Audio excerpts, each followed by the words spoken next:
Hi everyone, I'm Trevor Page, coming to you from Alberta in Canada, and I'm very happy to be with you all today to celebrate Tony's life. Tony was a good friend and colleague, both during the decade that he was with the UN's World Food Programme, as well as afterwards. Tony was with WFP from the end of the 60s to 1980. And during that time, WFP staff around the world warmed to him as soon as they met him. He was a different type of UN bureaucrat. He was approachable, he was friendly, and he wanted to hear all points of view. We kept in contact after Tony retired, visiting him and Sonny in 2013 at their home in Bedford. And then later that year, we were together in Rome to celebrate WFP's 50th anniversary. And last year, I was in touch with Tony by phone to get his thoughts for a part of WFP's 60th anniversary celebrations. I thought that you would be interested in some of Tony's work with the World Food Programme. Ethiopia has been plagued by periodic famines since time immemorial. Here in this photo, Tony is meeting with Emperor Haile Selassie in the 70s to discuss what WFP could do to help. And that's Francesco Aquino, WFP's executive director, in the middle. In 1973, some 200,000 people died because of famine. That contributed to the downfall of the emperor's government. Most of Ethiopia's population are poor farmers. They live from harvest to harvest, and they're vulnerable to drought and to crop failure. We've now moved to India, and the year is 1971. These are refugees from East Pakistan. There were 10 million refugees, of which 7 million were housed in camps. But there wasn't enough room for everyone. WFP coordinated the delivery of all international food aid to the refugees. It was the largest operation WFP had ever undertaken at the time.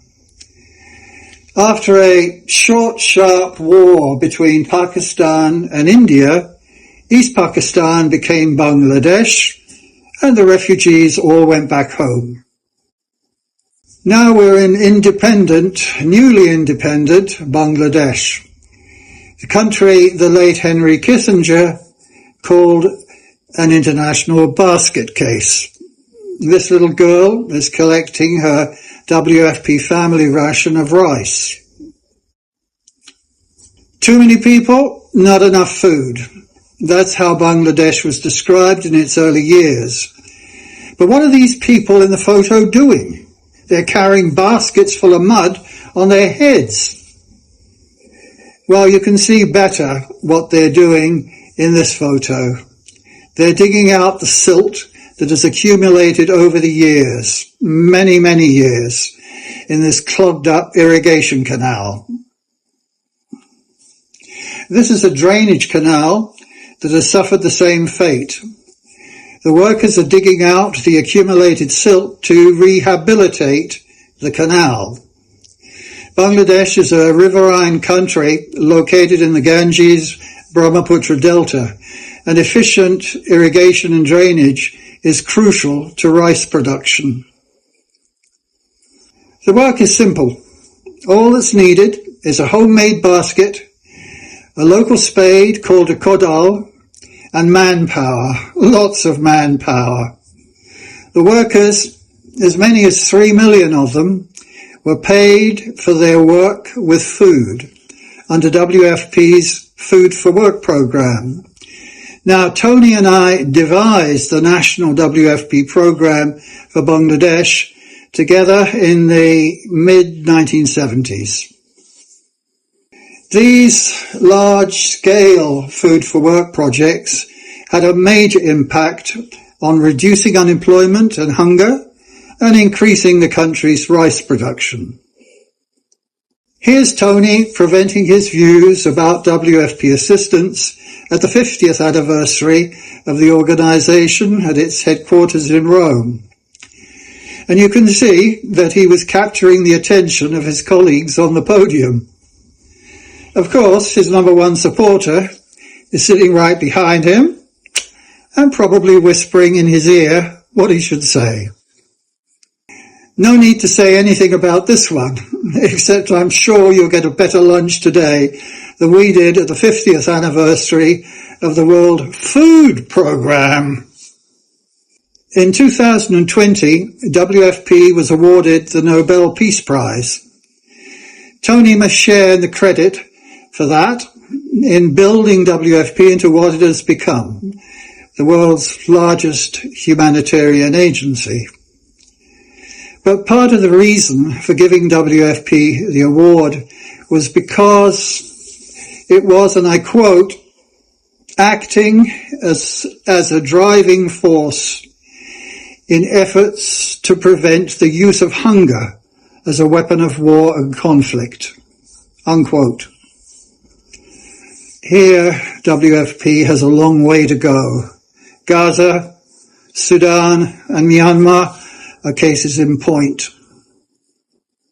This is what the lobby of WFP at headquarters in Rome looked like throughout 2023. That was to mark the 60th anniversary of the World Food Programme.